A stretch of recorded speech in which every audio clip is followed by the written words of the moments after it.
So Jonathan, Shakti Yoga. Bheemashakti yoga,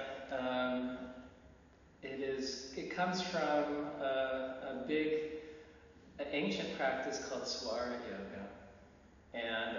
But Swara yoga is a complete spiritual practice. So I was taught components of this complete spiritual practice, more based on the physical aspects of it. So Swara yoga places importance to breathing aspect of the body, which energizes the prana of the body. So we utilize the physical and the prana together for a complete yoga practice. So how is the breathing different in your style of yoga? Well, the breathing is different. It's a more powerful breathing. In traditional vinyasa yogas, they use a breathing called ujjayi, which is a very good breath to use because it is a slow inhale, exhale, in and out the nostrils, constricting the back of your throat. So it gives a point of focus on your breath. But we wanted to take it a step further as a more powerful breathing to evoke the prana in the body. So it's a very powerful breath, which is called Kapalabati breathing. Other schools of yoga schools call this type of breath of fire is another name that some people use for it. So could you demonstrate what is Kapalabati breathing? Okay. Well, Kapalabati is a forceful exhale out the nostrils using your belly. So as I exhale out of my nostrils forcefully, my belly will go towards the spine. So it will look and sound like this.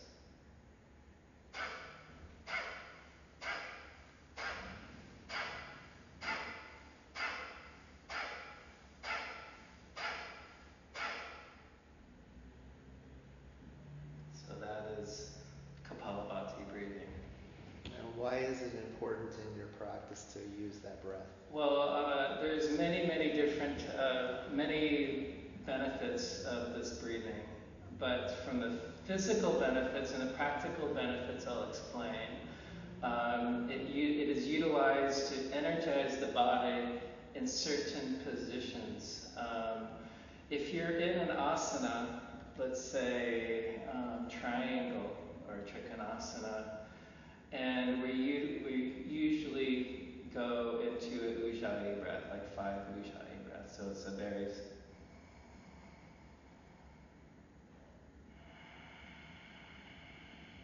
we usually do 5 ujjayi breath. But then instead of using 5 ujjayi breaths, we do Kapalabati breath. So imagine me in trikonasana or triangle, and I'm doing this type of breathing.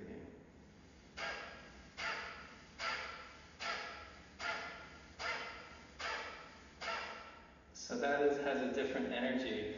And a good way to see the difference is to practice that on your own. Do 5 ujjayi breaths, and then relax, and then try 30 Kapalabati breaths, and just see what type of difference that makes. And what it theoretically does is it energizes the body, strengthens the body within that posture, which will also help with flexibility as well. Yeah, I can tell from my practice it heats up the body a lot.